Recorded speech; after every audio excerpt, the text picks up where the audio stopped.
한국 배는 필요 없습니다. 카타르 에너지부 차관이 전 세계 앞에서 큰소리쳤습니다. 6조 4천억 원을 아끼겠다며 한국의 우수한 조선소를 외면하고 LNG 운반선 90척을 전부 중국에 넘겨버렸습니다.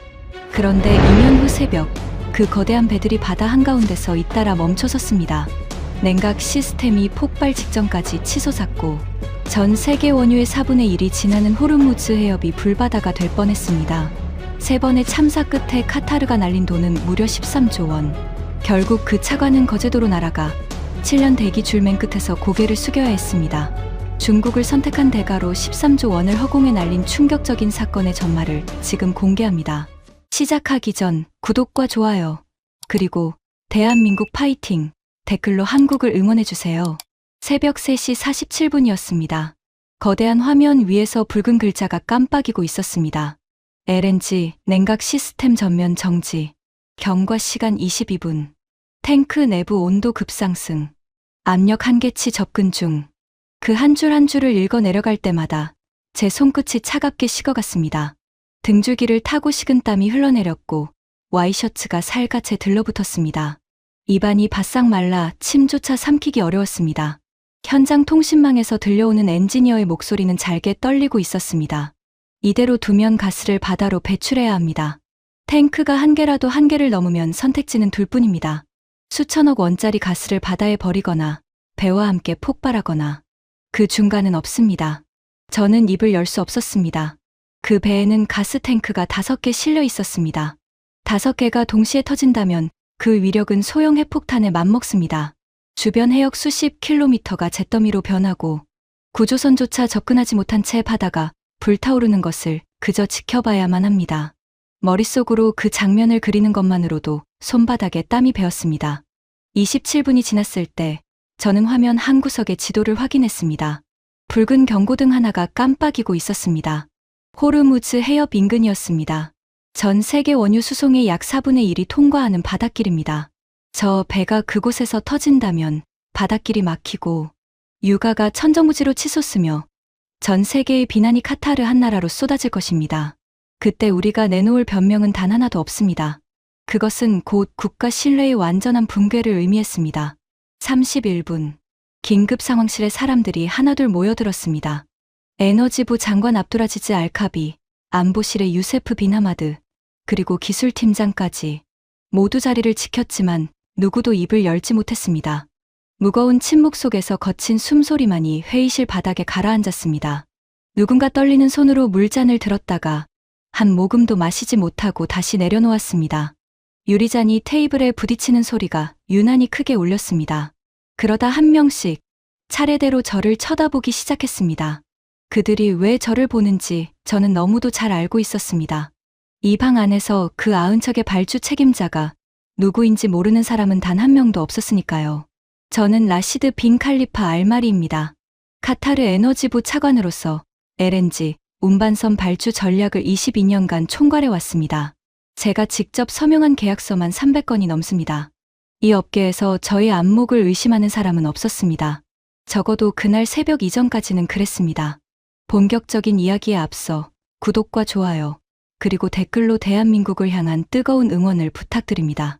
35분이 지나가고 있었습니다. 심장 박동 소리가 귓가에 크게 울렸습니다.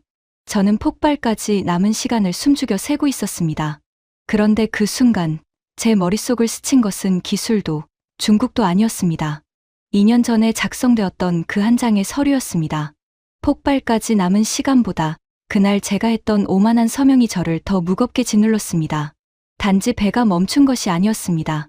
저희 시간도, 저희 22년도 함께 멈춰 심판대에 오른 것이었습니다. 세상에서는 그날의 일을 첫 번째 사고라고 부릅니다. 하지만 저는 명백히 알고 있습니다. 이것은 단순한 사고가 아니라 어리석은 판단이 불러온 필연이었다는 것을. 모든 재앙은 2년 전 그 섣부른 서명에서 이미 잉태되어 있었습니다. 2년 전 그날을 저는 평생 잊지 못합니다. 카타르 역사상 가장 거대한 발주 프로젝트가 테이블에 올라와 있었습니다. 초대형 LNG 운반선 90척. 마지막까지 한국과 중국이 치열하게 경합했고 최종 후보로 두 나라만 남았습니다. 한 척당 가격 차이는 700억 원이었습니다. 90척 전체로는 무려 6조 4천억 원이었습니다. 저는 그 압도적인 숫자를 회의 테이블 한가운데에 올려놓았습니다. 6조 4천억 원을 아낄 수 있습니다. 무조건 중국입니다. 회의실은 넓고 서늘했습니다. 길게 늘어선 테이블 위로 차가운 형광등 불빛이 떨어졌습니다. 임원들이 고개를 끄덕였습니다. 6조 4천억이라는 숫자 앞에서 반박할 사람은 없어 보였습니다. 저는 그 침묵이 곧 저에 대한 신뢰라고 믿었습니다. 제 말 한마디에 좌중이 따라오는 그 느낌이 솔직히 말하면 저는 좋았습니다. 그때 한 사람이 자리에서 일어났습니다. 라르스 에릭센. 노르웨이 출신의 기술 품질 총괄이었습니다. 그는 한국의 거제 조선소에서 5년간 파견 근무를 하며 현장을 두 눈으로 겪어본 사람이었습니다. 그가 두꺼운 자료 뭉치를 테이블 위에 펼쳤습니다. 제가 한 번도 본 적 없는 상세한 데이터들이 빼곡했습니다. 도표와 수치가 빽빽하게 들어찬 그 종이 위로 그의 손가락이 떨리며 한 줄을 짚었습니다. 차관님, 반드시 한국을 선택하셔야 합니다. 그의 목소리는 단단했습니다. 그러나 그 안에 절박함이 배어 있었습니다. 눈앞에 초기 비용에 현혹되시면 안 됩니다. 10년, 20년 후의 안정성을 보셔야 합니다. 한국 조선소는 냉각 시스템 하나를 설계할 때도 이중화 구조를 고집합니다. 주 시스템이 죽어도 보조 시스템이 끝까지 배를 살려냅니다. 중국 조선소에는 그 생명줄이 없습니다. 700억 원의 차이가 바로 거기서 나옵니다. 그건 비용이 아니라 사람의 목숨값입니다. 저는 그의 자료를 거들떠보지도 않았습니다. 손등으로 종이를 슬쩍 밀어내며 입가에 옅은 웃음을 지었습니다. 라르스, 당신은 기술만 알지 큰 그림은 전혀 모릅니다. 제 목소리는 차분했습니다. 저는 제가 매우 합리적인 사람이라고 믿고 있었으니까요. 6조 4천억 원입니다. 그 돈이면 사막 위에 병원을 세우고 학교를 짓습니다. 우리 국민이 더 나은 삶을 살 수 있습니다. 한국 기술자가 좀 더 꼼꼼하다고 해서 그 천문학적인 돈을 더 쓰겠다고 국민에게 어떻게 설명합니까? 경영은 제가 알아서 합니다. 차관님, 이건 단순한 비용 문제가 아닙니다. 안전입니다. 사람 목숨이 걸린 안전입니다. 한 번이라도 좋으니 이 데이터를 직접 봐 주십시오. 기술자는 늘 최악만 가정하지요. 그게 당신들 직업병입니다. 하지만 나라를 경영하는 사람은 다릅니다. 우리는 확률을 봅니다. 라르스는 한참 동안 저를 바라보았습니다. 그의 푸른 눈에 실망이 차오르는 것이 보였지만 저는 외면했습니다. 오히려 그 눈빛이 거슬렸습니다. 일개 기술자가 감히 국가 정책을 책임지는 차관 앞에서 고집을 부린다는 것이 그때의 저에게는 불쾌하기만 했습니다. 그는 결국 입을 다물었고 펼쳐놓았던 자료를 천천히 챙겼습니다. 종이가 스치는 소리만이 회의실을 채웠습니다. 그가 자료 뭉치를 옆구리에 끼고 문을 향해 걸어가던 그 뒷모습을 저는 그때 아무런 감흥 없이 바라보았습니다. 오히려 속으로는 이렇게 생각했습니다. 고집 센 외국인 하나가 드디어 물러섰다고. 문이 닫혔습니다. 그리고 회의실에는 다시 정적이 내려앉았습니다. 모든 서류에 결제 도장이 찍혔습니다. 최종 서명란에는 제 이름이 굵게 새겨졌습니다. 라시드 빈 칼리파 알마리. 펜을 쥔 손에 힘을 주어 또박또박 서명하던 그 순간 저는 국가 예산을 어마어마하게 절감한 훌륭한 결정을 내렸다고 굳게 믿었습니다. 오로지 숫자가 정답이라고 생각했고 22년의 경력이 그것을 증명한다고 자만했습니다. 그날 밤 저는 도하의 최고급 식당에서 동료들과 축배를 들었습니다. 잔이 부딪히는 맑은 소리가 울렸고 창밖으로는 도하의 화려한 야경이 끝없이 펼쳐져 있었습니다. 황금빛 조명이 사막의 도시를 수놓고 있었습니다. 와인잔 너머로 동료가 제게 말했습니다. 역시 차관님이십니다. 다른 사람 같으면 그 외국인 기술자 말에 흔들렸을 텐데요. 저는 웃으며 잔을 들었습니다. 흔들릴 게 뭐가 있습니까? 숫자는 거짓말을 하지 않습니다. 저는 세상을 다 가진 기분이었습니다. 6조 4천억 원을 아낀 사람, 카타르의 미래를 지킨 사람, 그게 저였습니다. 입안에 퍼지는 와인의 향이 그날따라 유난히 달콤했습니다. 그날 밤 하늘에도 별이 떠 있었을 텐데 저는 단 한 번도 고개를 들어 하늘을 보지 않았습니다. 오직 장부 위에서 춤추는 숫자만 보였으니까요. 저는 그때 알지 못했습니다. 그 서명 한 번이 어떤 가혹한 청구서가 되어 돌아올지를. 그리고 라르스가 챙겨나가던 그 자료 속에 카타르의 운명이 적혀 있었다는 것을. 그렇게 2년이 흘렀습니다. 배들이 한 척씩 인도되었습니다. 거대한 선체에 카타르의 국기가 선명하게 도색되었고 우리의 가스를 가득 싣고 전 세계의 바다를 향해 나아갔습니다. 모든 것이 순조로워 보였습니다. 저는 매 분기 보고서에서 6조 4천억 원의 절감 효과를 자랑스럽게 보고했습니다. 그때마다 회의실에서는 박수가 터져 나왔고 저는 그 박수를 당연한 것으로 여겼습니다. 그리고 그날 새벽이 찾아왔습니다. 상황실의 카운트다운은 어느새 40분을 지나고 있었습니다. 화면 속 온도 그래프가 가파르게 치솟았습니다. 누군가 손바닥으로 얼굴을 쓸어내렸습니다. 또 누군가는 두 손을 깍지 낀 채 입에 대고 거친 숨을 몰아쉬었습니다. 공기 중에 비릿한 긴장감이 떠다녔습니다. 땀과 식은 커피 냄새가 뒤섞인 그 좁은 방의 공기가 지금도 저는 생생하게 기억납니다. 형광등 불빛 아래 모두의 얼굴이 핏기 없이 창백했습니다. 차관님, 기술팀장이 떨리는 목소리로 저를 불렀습니다. 그의 이마에 굵은 땀방울이 맺혀 있었습니다. 결정하셔야 합니다. 더는 못 버팁니다. 47분을 넘기면 압력이 한계치를 돌파합니다. 47분. 저는 화면을 바라보았습니다. 호르무즈 해협의 붉은 경고등이 여전히 깜빡이고 있었습니다. 폭발인가, 방출인가. 그 사이에 다른 길은 없었습니다. 자연의 법칙은 누구와도 타협하지 않습니다. 목구멍이 조여왔습니다. 저는 두 주먹을 꽉 쥐었습니다. 손톱이 손바닥을 파고들었습니다. 배출하시오. 제 입에서 그 말이 떨어졌습니다. 목소리가 갈라졌습니다. 가스를 바다로 배출하시오. 지금 당장. 명령이 떨어지자 현장이 분주해졌습니다. 통신망 너머로 다급한 외침과 기계음이 뒤섞였습니다. 잠시 후 화면 속 온도 곡선이 정점에서 꺾이기 시작했습니다. 압력이 서서히 떨어졌습니다. 상황실 곳곳에서 안도의 한숨이 터져 나왔습니다. 알카비 장관이 의자 등받이에 몸을 털썩 기댔고 유세프는 이마에 땀을 손등으로 훔쳤습니다. 누군가는 두 손에 얼굴을 묻었습니다. 하지만 그 대가는 컸습니다. 폭발을 막기 위해 68억 원어치의 가스를 호르무즈 해협 위로 흘려보냈습니다. 제가 직접 배출 승인을 내렸습니다. 막대한 자산이 검은 바다 위로 허망하게 흩어졌습니다. 배 전체를 잃는 것보다는 나은 선택이었지만 68억 원이 결코 적은 돈입니까? 최신 병원 하나를 짓고도 남을 돈이었습니다. 그 돈이 한순간에 바닷물 속으로 사라지는 것을 저는 화면을 통해 멍하니 지켜보았습니다. 새벽 5시가 넘어서야 최악의 위기를 간신히 넘겼습니다. 배는 스스로 움직이지 못한 채 예인선 두 척에 끌려 가장 가까운 항구로 처참하게 들어갔습니다. 25만 톤짜리 거대한 철덩어리가 작은 예인선에 질질 끌려가는 모습은 마치 거대한 짐승이 숨을 거둔 채 떠밀려가는 것 같았습니다. 저는 상황실 창밖으로 동이 트는 것을 멍하니 바라보며 생각했습니다. 일단 큰 불은 껐다고, 운이 나빴던 거라고. 하지만 진짜 위기는 그 다음부터였습니다. 장관이 저를 따로 불렀습니다. 단둘이 남은 방에서 알카비 장관이 무거운 목소리로 물었습니다. 대회 발표는 어떻게 처리할 생각입니까? 라시드. 이 바닥에서 한 번 불안감이 퍼진 시장은 우리를 기다려주지 않습니다. 신뢰가 무너지면 모든 게 끝입니다. 그게 제가 평생 배운 유일한 진리입니다. 저는 잠시 생각했습니다. 그리고 입을 열었습니다. 경미한 기술적 문제로 일시 정지했을 뿐이며 곧 정상 운항을 재개할 예정이라고 발표하겠습니다. 장관이 묵묵히 고개를 끄덕였습니다. 그렇게 거짓을 담은 발표문이 세상에 나갔습니다.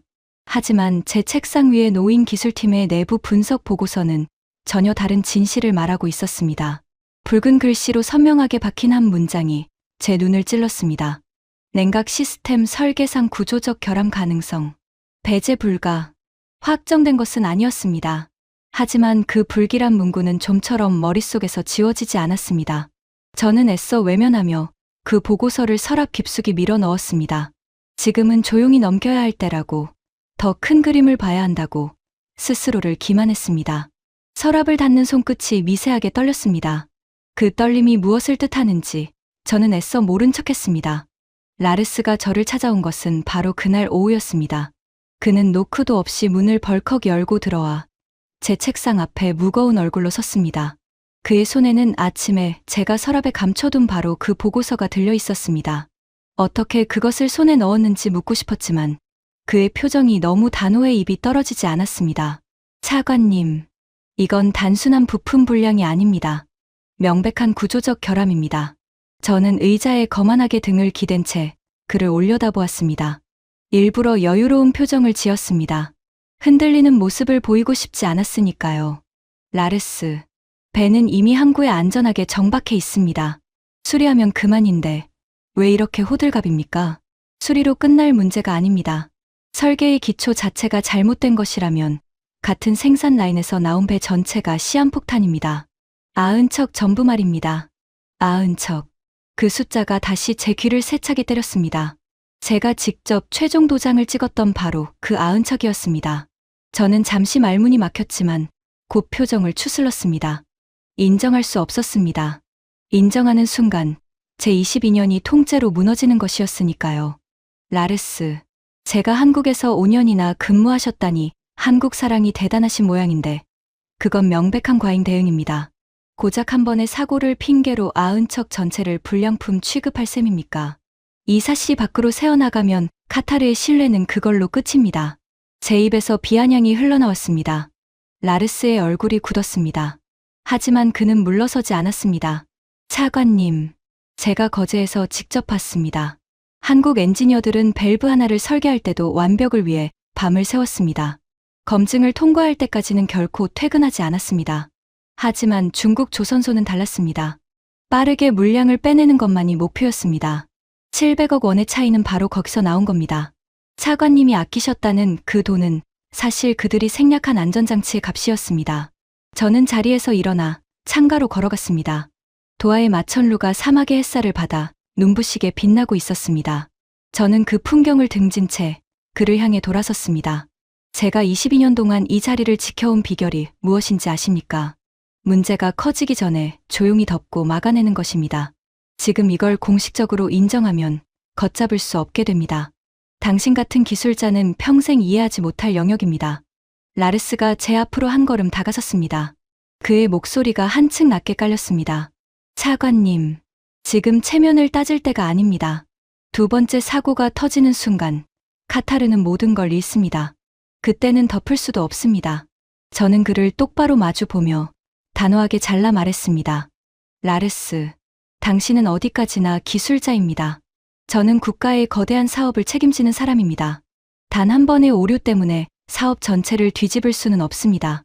지금은 조용히 묻고 넘어가는 것이 최선입니다.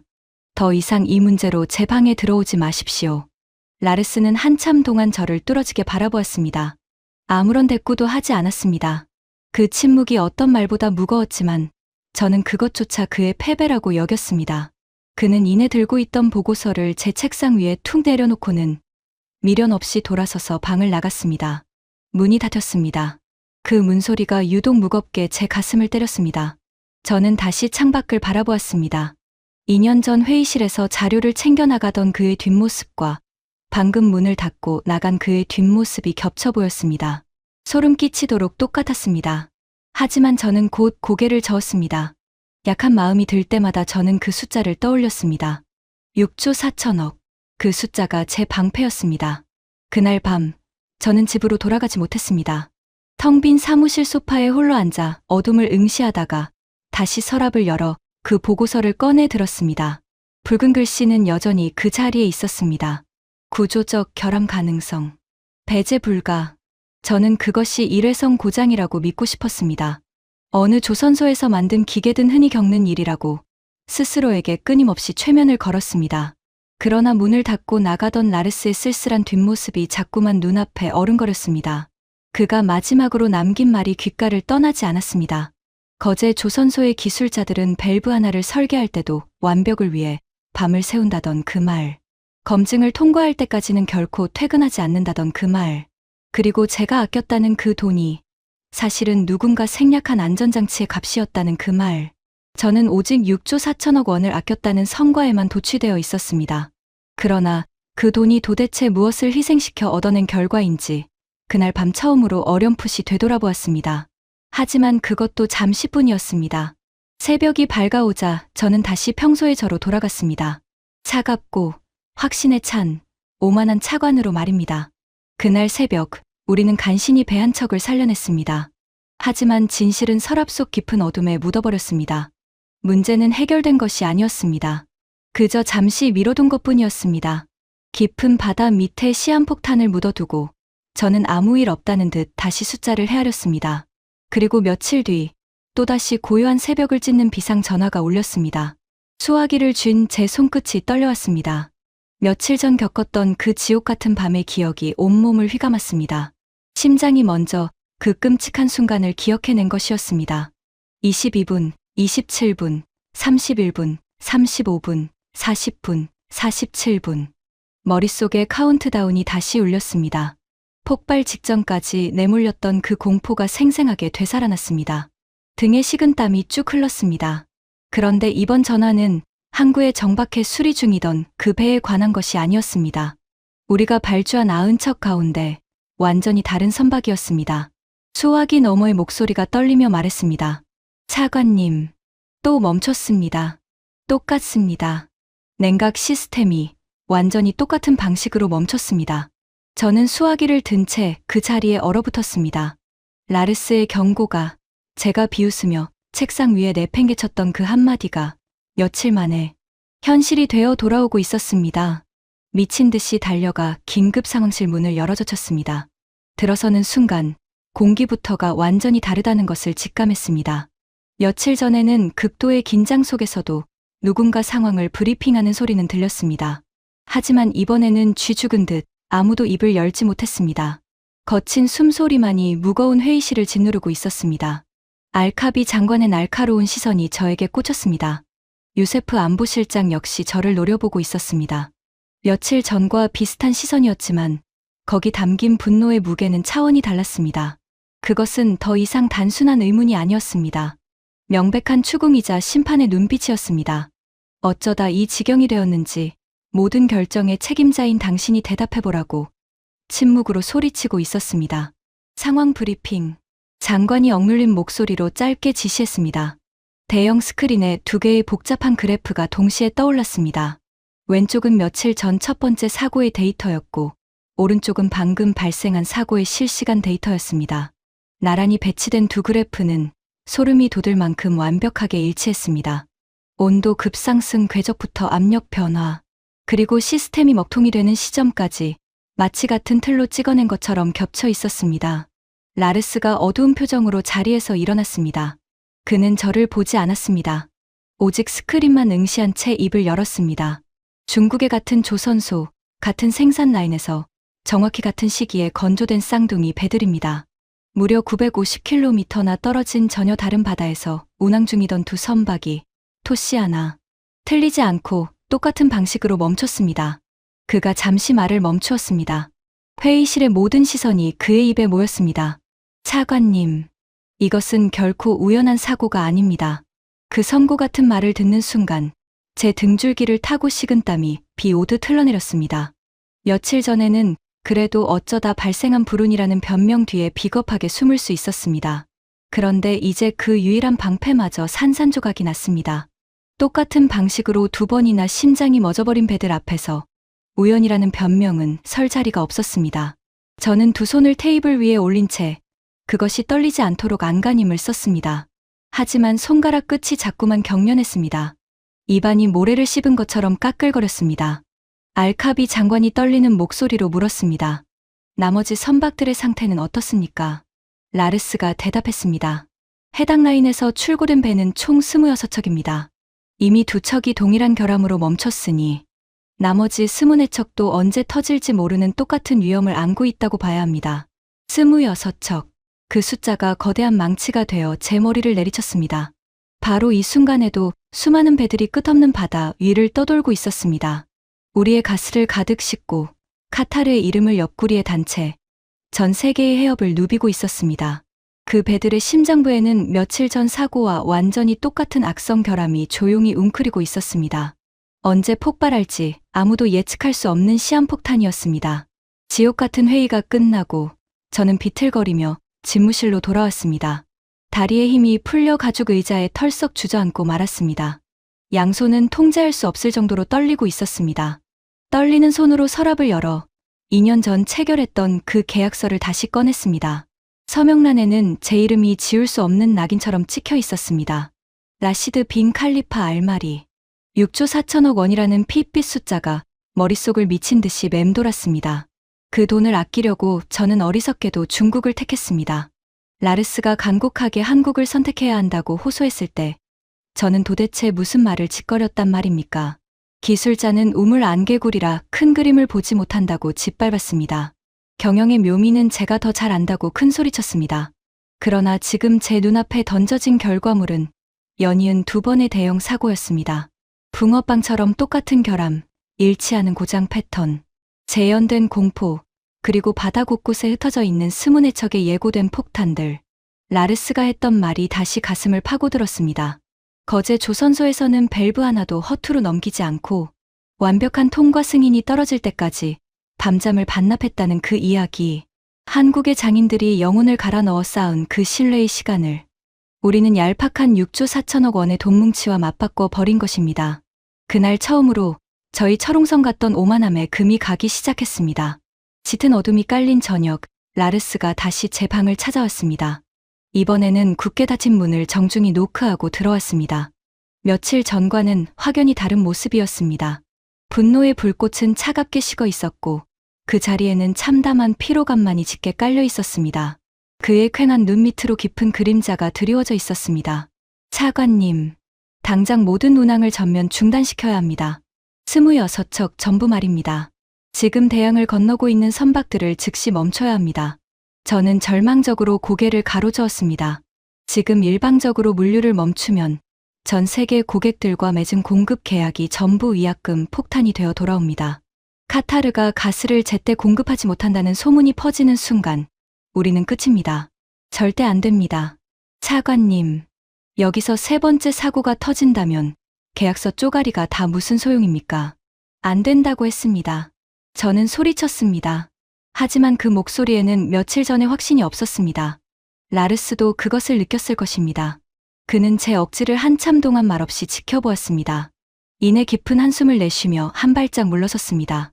그렇다면 최소한 전수조사라도 즉각 실시해야 합니다. 운항을 강행하더라도 이 결함이 어디까지 뻗어 있는지 정확한 실태는 파악해야 할 것 아닙니까? 저는 핏발선 눈으로 라르스를 바라보았습니다. 소름 끼치게 일치하던 2개의 그래프가 망막에 들러붙어 떨어지지 않았습니다. 한참을 침묵하던 저는 체념한 목소리로 입을 열었습니다. 알겠습니다. 전수조사를 실시하십시오. 26척 모두. 라르스의 눈이 놀라움으로 살짝 커졌습니다. 제가 그렇게 빨리 승낙할 줄은 몰랐던 모양입니다. 그는 말없이 고개를 끄덕이고는 신속히 방을 빠져나갔습니다. 문이 닫힌 후 저는 의자 등받이에 몸을 기대고 흐릿한 천장을 올려다보았습니다. 이 악몽이 여기서 멈춰줄까? 지금이라도 파국을 막을 수 있을까? 저는 처음으로 두려움에 사로잡혔습니다. 그것은 22년 만에 처음 느끼는 종류의 두려움이었습니다. 하지만 그날 늦은 밤, 조사 보고서를 움켜쥔 라르스가 다시 뛰어들어왔을 때 그의 얼굴은 시체처럼 창백하게 질려 있었습니다. 차관님, 해운업계의 글로벌 운항 데이터를 전부 뒤졌습니다. 그가 거친 숨을 몰아쉬며 말했습니다. 우리가 중국에 발주했던 바로 그 시기에 한국에서 건조되어 바다로 나간 대형 LNG 선들이 있습니다. 우리가 가격을 핑계로 걷어찼던 그 자리를 유럽의 선사들이 차지해서 뽑아낸 물량들입니다. 저는 침을 꿀꺽 삼키며 그의 입술을 바라보았습니다. 그래서요. 그 배들은 어떻습니까? 결함 보고가 단 한 건도 없습니다. 그 말이 제 가슴에 날카로운 비수처럼 날아와 박혔습니다. 정확히 같은 시기, 비슷한 규모, 그리고 똑같이 거친 바다를 항해하는 선박들. 하지만 한쪽은 벌써 2번이나 심장이 멎는 사투를 벌였고 한국이 만든 다른 한쪽은 단 한 번의 흔들림도 없이 위풍당당하게 대양을 가르고 있었습니다. 그 잔인한 품질의 격차가 바로 제가 맹신했던 6조 4천억 원의 진짜 얼굴이었습니다. 저는 2 손에 얼굴을 묻었습니다. 손바닥에서 차가운 땀이 배어나왔습니다. 6조 4천억 원. 그 돈이면 병원을 짓고 학교를 세운다고 큰 소리쳤던 제 목소리가 환청처럼 귓가에 울렸습니다. 불행하게도 전수조사 결과가 채 다 취합되기도 전에 3번째 재앙의 벨이 울렸습니다.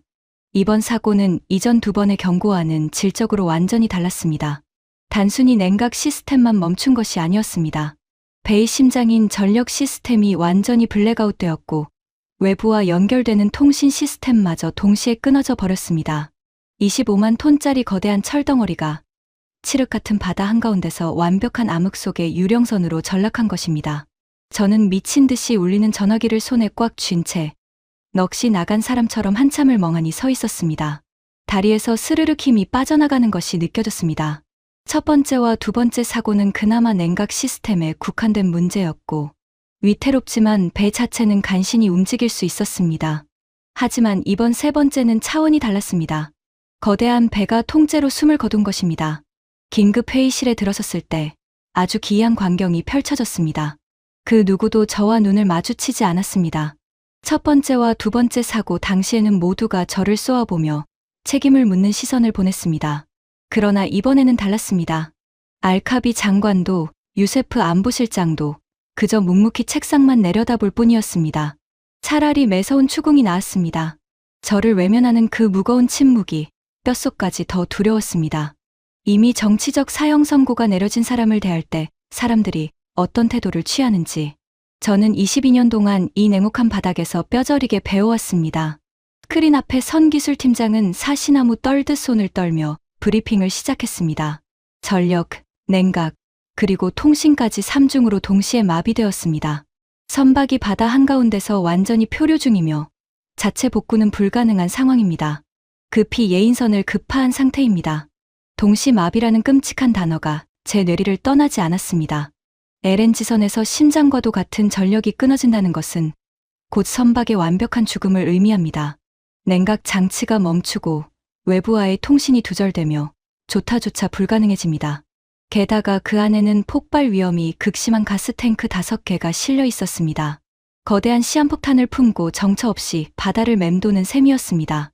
라르스가 창백하게 질린 얼굴로 비틀거리며 일어났습니다. 이번 세 번째 사고 선박과 앞선 두 척의 데이터를 정밀 비교했습니다. 세 척 모두 완벽히 동일한 전력 분배 시스템을 장착하고 있는데 냉각 시스템의 결함이 결국 전력망 전체로 들불처럼 번진 것입니다. 그는 잠시 숨을 골랐습니다. 이것은 단순한 부품 교체로 끝날 일이 아닙니다. 혈관이라 할 수 있는 시스템 전체가 근본적으로 썩어 들어갔습니다. 애초에 설계 도면부터 잘못되었다는 뜻입니다. 회의실은 쥐 죽은 듯한 정적에 휩싸였습니다. 누구의 숨소리조차 들리지 않았습니다. 시스템 전체가 썩어 있다는 선고는 땜질식 수리로는 절대 파국을 막을 수 없다는 뜻이었습니다. 그때 장관이 참담한 표정으로 물었습니다. 국제 선급 기구의 입장은 어떻습니까?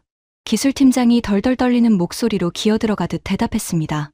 오늘 오전에 통보를 받았습니다. 해당 선박에 대해 전면적인 운항 부적합 판정이 내려졌습니다. 이제 모든 국제 항로 진입이 영구히 금지됩니다. 운항 부적합. 그 선고가 제 고막을 무자비하게 찢어 놓았습니다. 22년간 이 거대한 산업의 한가운데 있으면서 가장 두려워했던 바로 그 단어였습니다. 운항 부적합 판정을 받은 거대 선박은 그저 바다 위의 골칫거리 쓰레기에 불과합니다. 전 세계 어느 항구도 정박을 허가하지 않으며 어떤 보험사도 손실을 보장해주지 않습니다.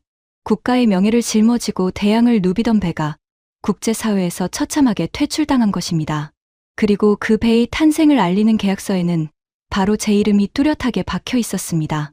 그날 밤 주요 외신 뉴스에 비참한 예인 장면이 대대적으로 보도되었습니다.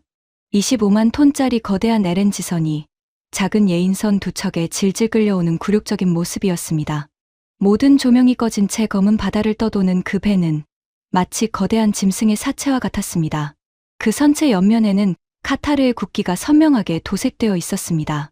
저는 텔레비전 화면을 차마 끄지 못한 채 망연자실하게 바라보았습니다. 도저히 두 눈을 뗄 수조차 없었습니다. 이것은 우발적인 사고가 아니었습니다. 저의 얄팍한 오만함이 부른 가혹한 심판이었습니다. 그리고 이제는 도망칠 곳조차 없다는 사실을 저는 뼈저리게 깨달았습니다. 세 번째 치명타로 인해 제가 둘러댈 수 있는 변명의 시간은 완전히 끝나버렸습니다. 그로부터 며칠 뒤 기술팀과 재무팀이 합작한 최종 손실 보고서가 제 책상에 올라왔습니다. 떨리는 손으로 첫 페이지를 넘기자마자 저는 숨을 쉴 수 없었습니다.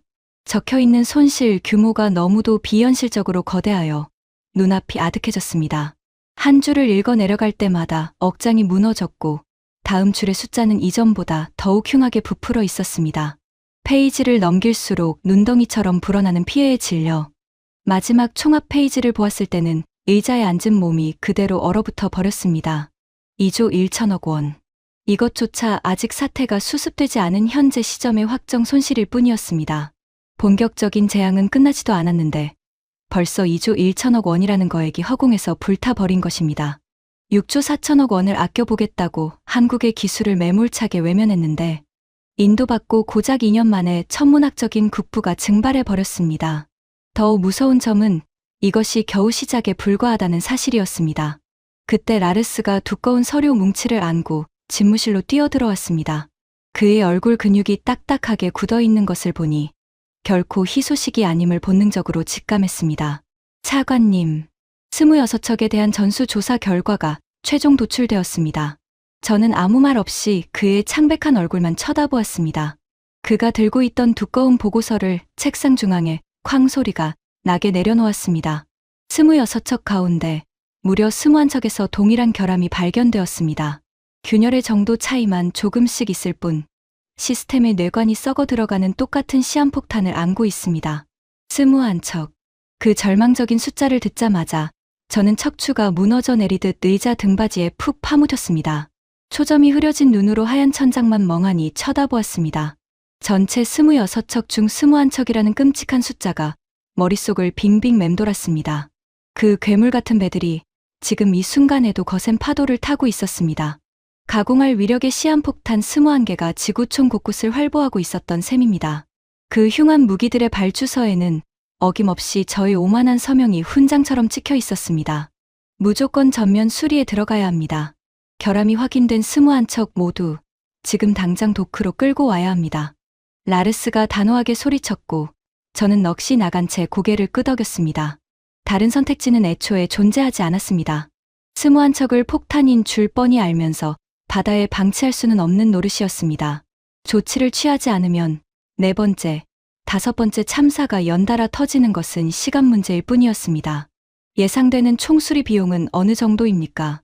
제가 마른 입술을 떼며 물었습니다. 부품 전면 교체와 재설계를 포함해 한 척당 최소 5,200억 원이 듭니다. 라르스의 묵직한 대답이 떨어졌습니다. 저는 굳이 계산기를 두드려 볼 필요조차 없었습니다. 이미 제 머릿속에서 끔찍한 산수가 직관적으로 끝났기 때문입니다. 5,200억 원 곱하기 21척, 총 10조 9,200억 원. 10조 9천억 원이라는 천문학적인 비용이 거대한 해일이 되어 저를 덮쳤습니다. 뼛속의 진해까지 모조리 빠져나가는 듯한 무력감이 온몸을 짓눌렀습니다. 6조 4천억 원을 아끼겠다고 그 가짜 예산 절감을 성과랍시고 으스대며 중국을 선택했습니다. 그런데 그 오만한 선택이 10조 9천억 원짜리 살인적인 수리 청구서가 되어 돌아온 것입니다. 어리석게 아끼려던 돈보다 이제 피눈물을 흘리며 지불해야 할 돈이 훨씬 더 거대했습니다. 여기에 이미 공중분해된 2조 1천억 원의 확정 손실을 더했습니다. 총 피해액만 13조 원. 6조 4천억 원에 눈이 멀어 꼼수를 부리다가 카타르의 13조 원을 심해 밑바닥에 처박아 버린 꼴입니다. 저는 참담한 심정으로 창밖을 내다보았습니다. 어느덧 해가 뉘엿뉘엿 저물어 가고 있었습니다. 드넓은 사막 위로 붉게 타오르는 석양이 번지고 있었는데 그 풍경이 마치 흥건한 핏물처럼 보였습니다. 제가 오만함으로 흘린 피, 그리고 저의 무능함 때문에 카타르가 억울하게 쏟아낸 피였습니다. 라르스, 제가 쩍쩍 갈라지는 목소리로 그를 불렀습니다. 이 배들을 전부 한국에 넘겨서 수리를 맡기면 도대체 얼마나 걸립니까? 라르스가 흠칫 놀라며 저를 바라보았습니다. 한동안 아무 말 없이 굳어 있었습니다. 자존심 강한 제 입에서 감히 한국이라는 단어가 나올 줄은 꿈에도 몰랐을 것입니다. 지난 2년 동안 저는 단 한 번도 그 나라의 이름을 입에 올리지 않으며 제 실수를 철저히 부정해왔으니까요. 당장 긴급 타전하여 일정을 확인해 보아야 합니다. 하지만 차관님, 지금 한국의 기술력을 확인한 전 세계의 선사들이 몰려들어 그들의 조선소는 발주 물량이 완전히 꽉 차 있습니다. 2년 전 우리가 콧대를 세우며 걷어찼던 그 자리들은 이미 다른 강대국들이 빈틈없이 채워버린 지 오래입니다. 그 이후로 대기줄이 끝없이 이어지고 있습니다. 지금 당장 빈 도크가 남아있을지 장담할 수 없습니다. 자리가 있을지조차 모른다. 그 잔인한 한마디가 제 가슴을 후벼 팠습니다. 2년 전만 해도 칼자루를 쥔 쪽은 분명 우리 카타르였습니다. 제가 펜을 들어 서명 한 번만 하면 90척이라는 거대한 물량을 안겨줄 수도 가차없이 빼앗을 수도 있었습니다. 그 오만했던 시절, 저는 무참히 빼앗는 쪽을 택했습니다.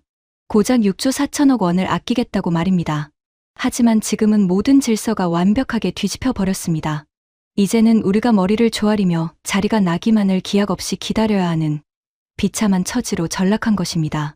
그날 늦은 오후, 알카비 장관이 저를 다급하게 호출했습니다.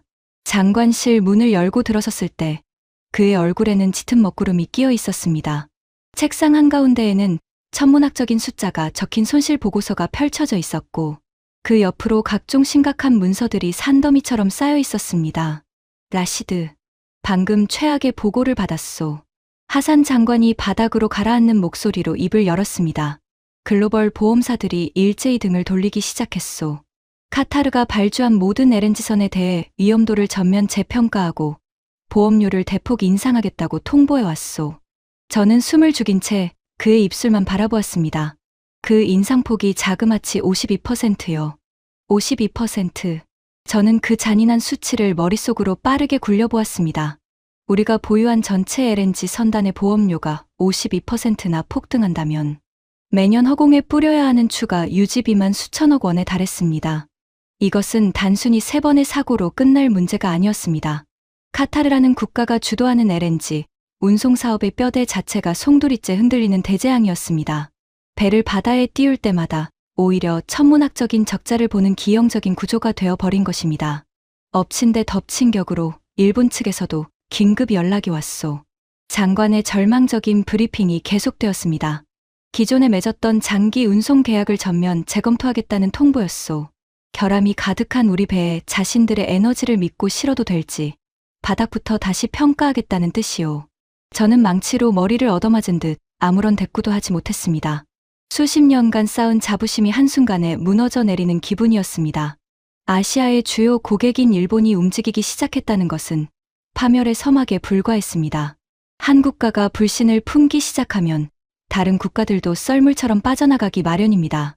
결코 막을 수 없는 공포의 도미노가 마침내 쓰러지기 시작한 것입니다.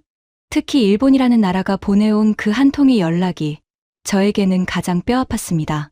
그들은 자국의 에너지 안보를 위해서라면 단 1%의 위험도 용납하지 않는 사람들이었습니다. 그런 일본이 우리 배를 의심하기 시작했다는 것은 곧 전 세계가 우리를 의심하기 시작했다는 신호였습니다. 반면 그 일본조차도 한국이 만든 배에 대해서는 단 한 번도 의문을 제기한 적이 없었습니다. 알카비 장관이 매서운 눈빛으로 저를 똑바로 응시했습니다. 그 시선의 무게가 제 숨통을 짓눌렀습니다. 라시드, 이것은 더 이상 일개 에너지 사업 부문의 실수가 아니오. 이것은 우리 조국의 존망이 걸린 국가적 위기요. 국가의 위기. 그 한마디가 제 뇌리에 깊숙이 박혔습니다. 제가 22년 동안 헌신해 온 일은 오직 에너지 사업뿐이었습니다. 가스를 팔고 배를 발주하며 장부상의 숫자를 맞추는 것이 제 존재 가치라 믿었습니다.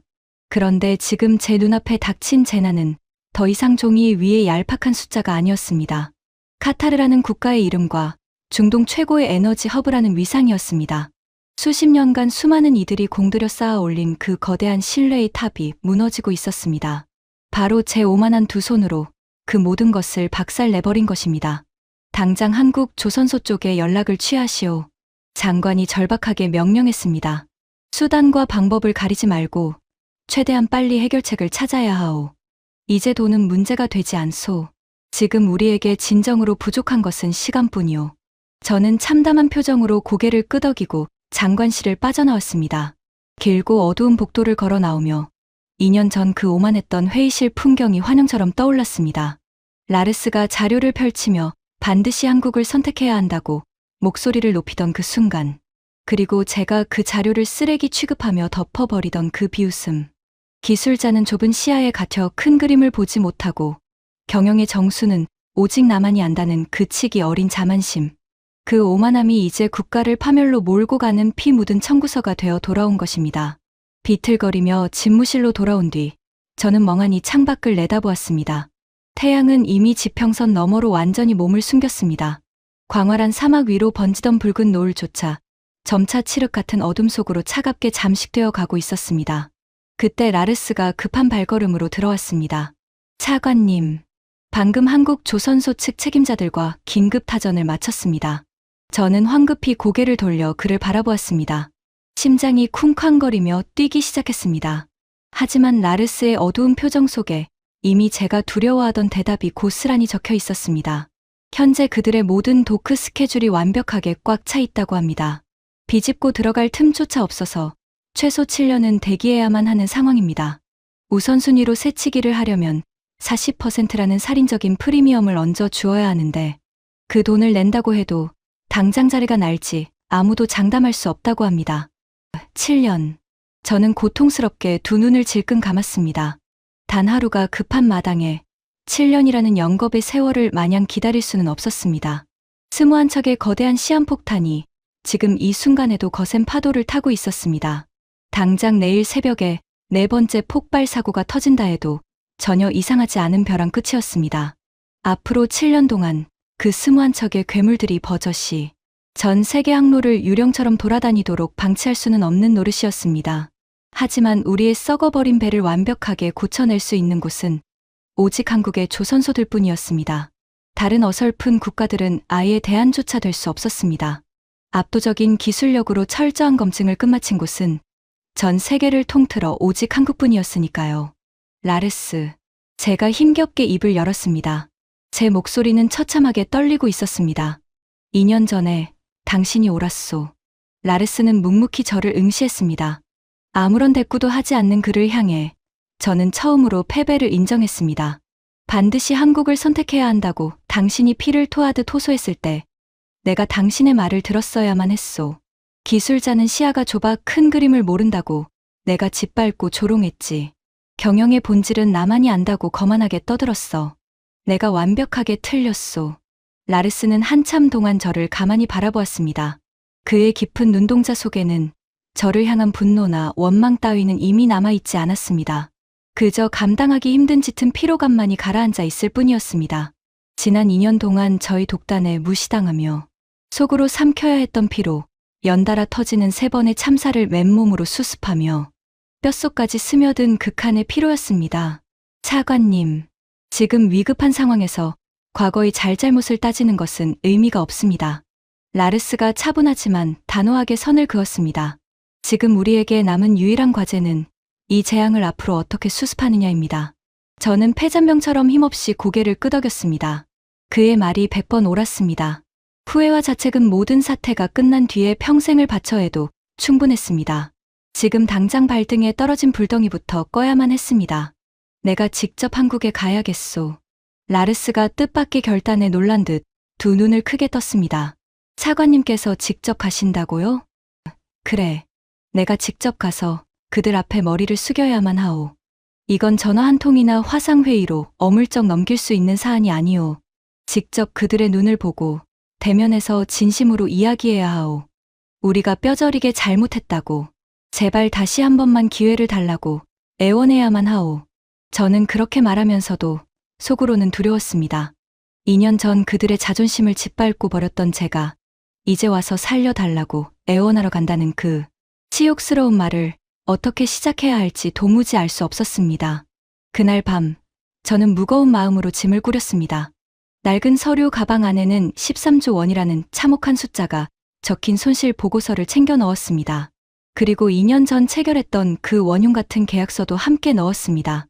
제 서명이 박힌 그 문서를 왜 굳이 가져가는지 저 스스로도 이해할 수 없었습니다. 그저 제가 직접 저지른 업보를 제 손으로 무겁게 들고 가야만 할 것 같았습니다. 창밖을 내다보니 도하의 밤하늘에 별이 무수히 떠 있었습니다. 2년 전 그 밤에도 저렇게 별이 빛나고 있었을까요? 6조 4천억 원을 아꼈다는 헛된 쾌감에 취해 있던 그 밤에는 하늘을 올려다볼 여유조차 없었습니다. 이것은 단순한 해외 출장이 아니었습니다. 국가의 명운을 건 처절한 구원 요청이었습니다. 인천공항에 첫 발을 내디뎠을 때 피부에 닿는 공기부터가 완전히 달랐습니다. 봄의 초입이었지만 불어오는 바람은 매섭고 차가웠습니다. 카타르의 뜨거운 열기에 익숙해져 있던 제 몸이 절로 움츠러들었습니다. 저는 코트깃을 단단히 세우고 무거운 발걸음으로 입국장을 나섰습니다. 제 곁에는 라르스가 말없이 걷고 있었습니다.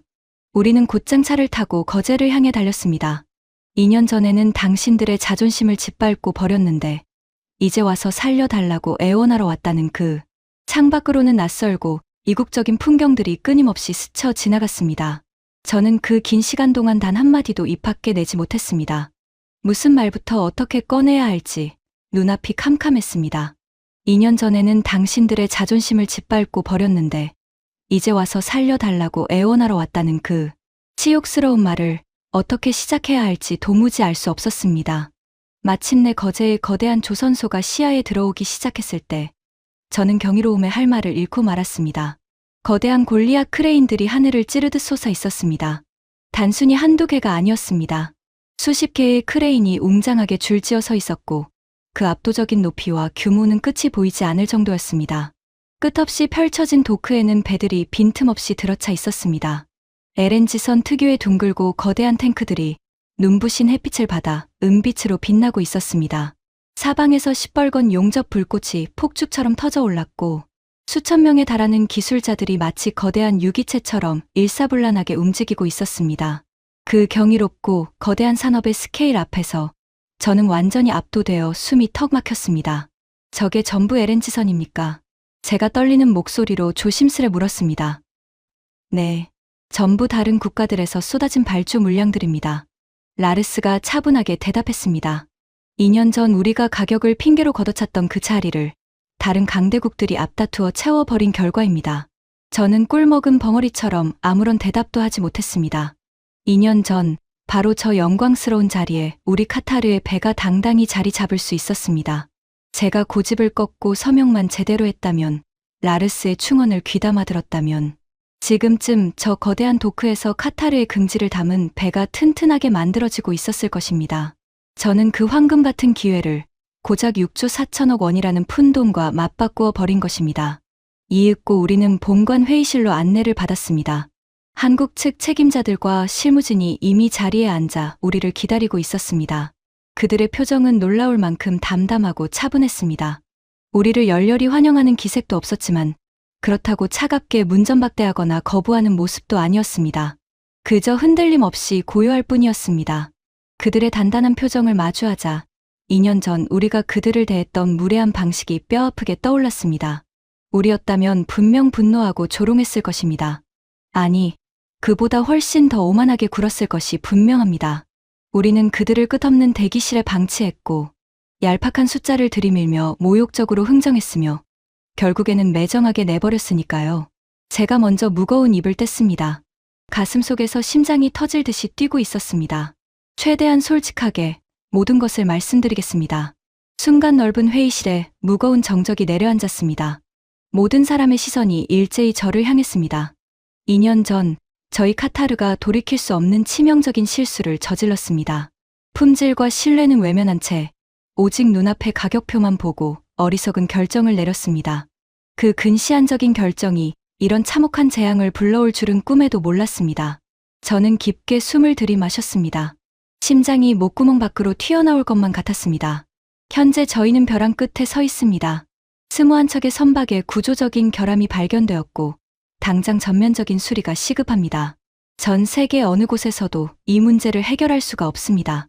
22년간 이 냉혹한 업계에서 최고 권위자로 군림하며 단 한 번도 입에 담아본 적 없던 말이 마침내 혀끝을 넘어섰습니다. 제발 저희를 도와주십시오. 그 말이 입 밖으로 흘러나왔을 때 책상 위에 얹어둔 제 두 손은 통제할 수 없을 정도로 떨리고 있었습니다.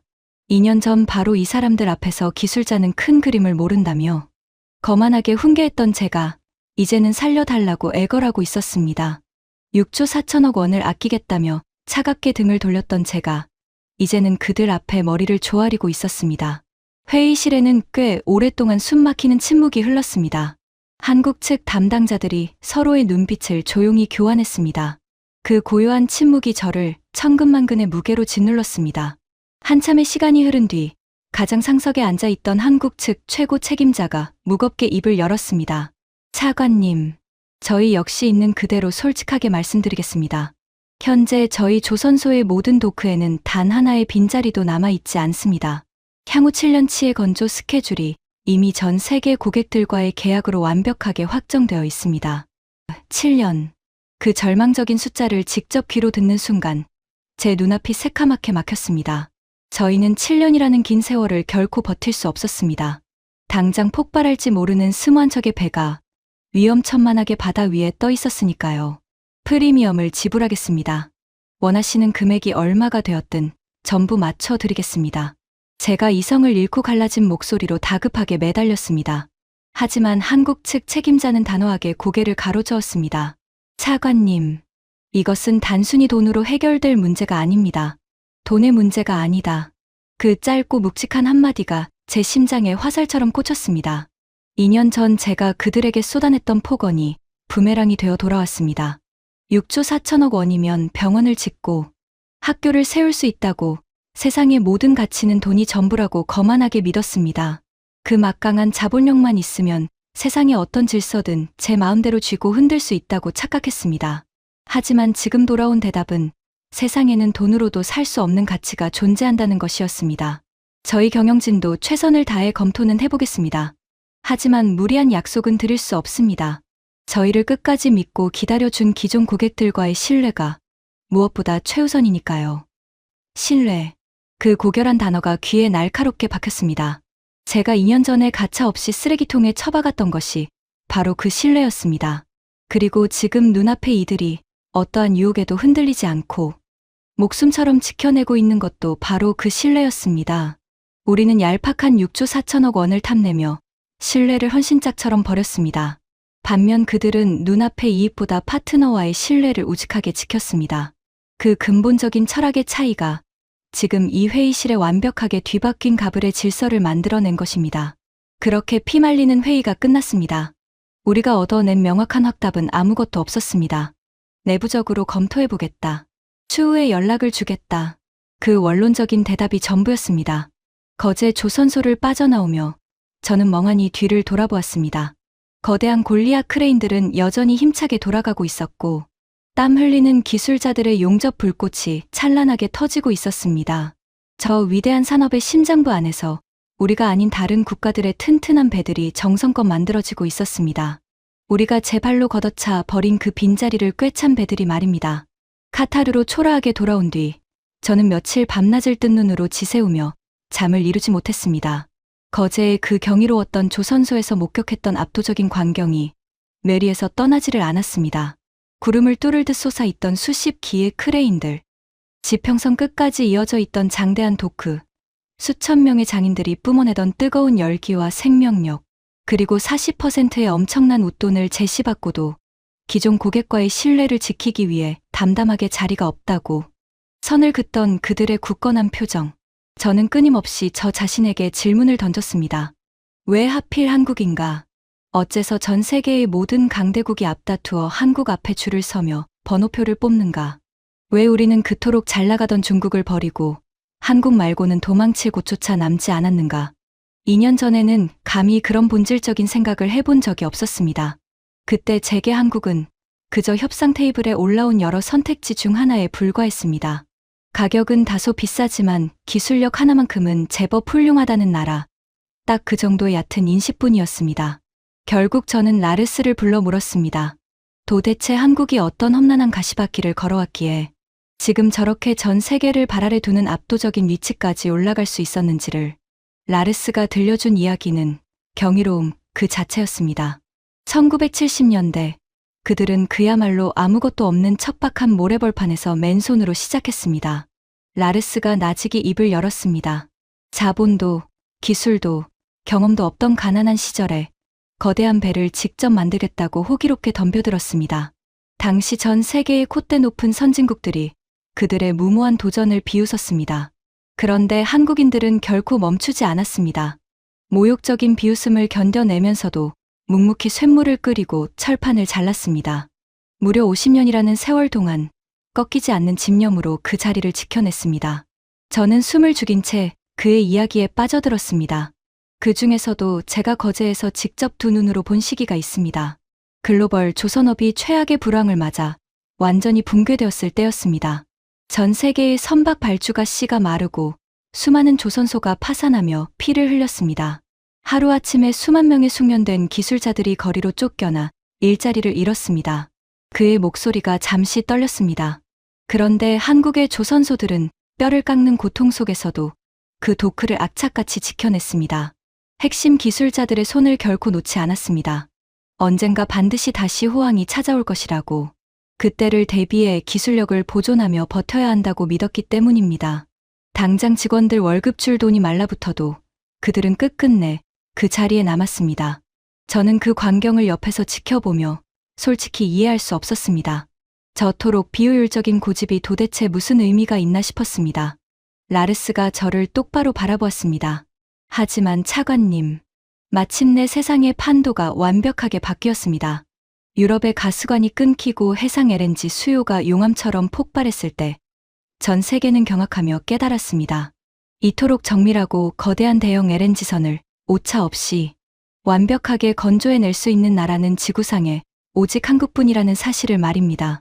기회가 찾아왔을 때 한국은 이미 모든 준비가 끝나 있었습니다. 50년의 피땀 어린 세월과 참혹한 불황을 견뎌 낸 그 인내의 시간이 바로 그곳에 찬란하게 깃들어 있었던 것입니다. 저는 깊은 상념에 잠겨 창밖을 바라보았습니다. 2년 전 모든 비극이 시작되었던 그 오만한 밤이 스쳐 지나갔습니다.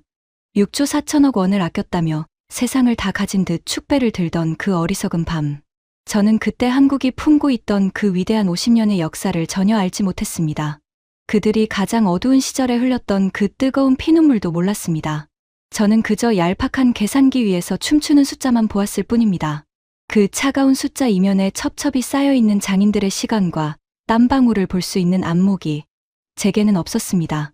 얼마 지나지 않아 라르스가 급박한 발걸음으로 제 방에 뛰어들어왔습니다. 차관님, 방금 한국 측으로부터 최종 공식 회신이 도착했습니다. 저는 튕기듯 몸을 일으켜 그를 바라보았습니다. 심장이 미친 듯이 뛰기 시작했습니다. 9달 뒤에 간신히 도크 하나가 빌 수도 있다고 합니다.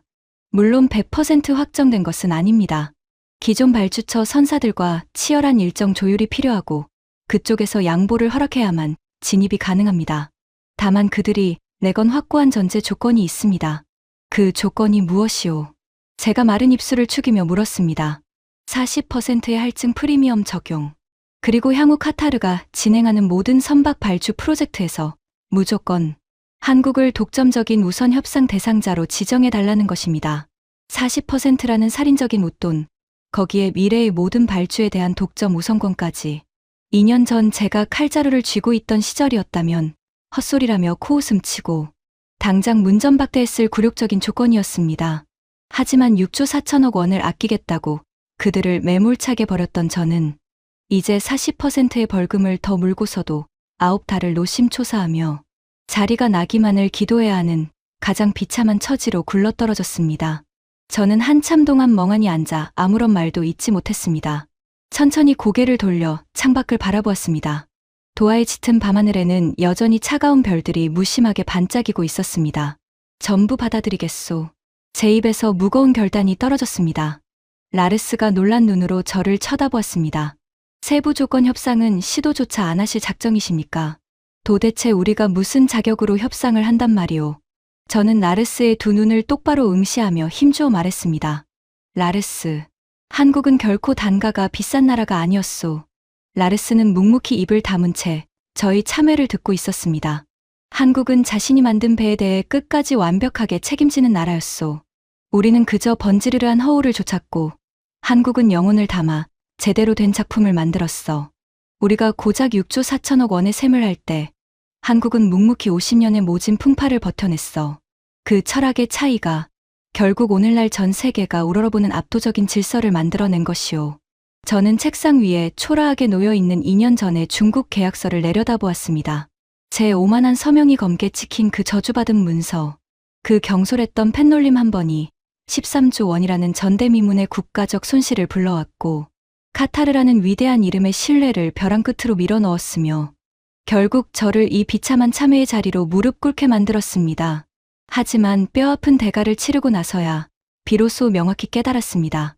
이것은 단순한 단가, 경쟁이나 가격의 문제가 결코 아니었습니다. 신뢰와 책임, 묵묵히 견뎌낸 시간의 문제였습니다. 한국은 우리가 함부로 저울질하며 비교할 수 있는 여러 선택지 중 하나가 아니었습니다. 그들은 이미 전 세계 조선업을 호령하는 흔들림 없는 절대적인 기준이었습니다. 저는 라시드 빈 칼리파 알마리입니다. 카타르 에너지부에서 22년 동안 LNG, 운반선 발주 전략을 총괄해 왔습니다. 2년 전, 저는 6조 4천억 원이라는 얄팍한 돈을 아끼려다 한국의 위대한 기술력을 매몰차게 버렸습니다.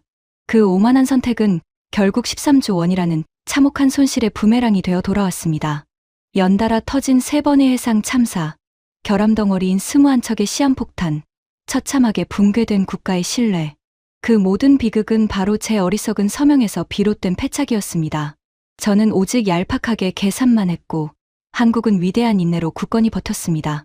그 숭고한 차이가 결국 오늘날 전 세계가 우러러보는 흔들림 없는 질서를 만들어냈습니다. 대한민국은 결코 비싼 나라가 아닙니다. 자신이 내놓은 기술에 대해 끝까지 무한한 책임을 지는 전 세계에서 가장 위대하고 믿음직한 나라입니다. 지금까지 6조 4천억 원을 아끼려다 13조 원을 잃고 결국 한국 앞에 무릎을 꿇은 카타르 차관의 충격적인 이야기였습니다. 한 나라가 50년 동안 묵묵히 쌓아 올린 신뢰와 책임은 그 어떤 돈으로도 살 수 없는 대한민국의 진짜 저력입니다. 이 이야기가 가슴에 와닿으셨다면 주변에도 널리 공유해 주세요. 우리가 미처 몰랐던 대한민국의 위대함을 더 많은 분들이 함께 느낄 수 있도록 말입니다. 구독과 좋아요도 부탁드립니다. 지금까지 감동 새벽이었습니다. 감사합니다.